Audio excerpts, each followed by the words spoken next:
Yan. Yan po ang lunch natin mga idol. Kinamatisang baka. Giniling na baka with onion. Siyempre, linagyan na natin yan ng paminta, asin, nor cubes, at saka sili na dry. Kaya napakasarap po ng lasa niya. Pwede natin tikman. Let's try.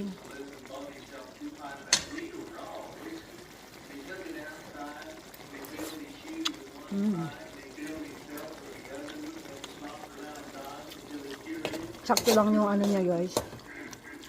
Isang nor cube sa kunting asin. Depende sa inyo.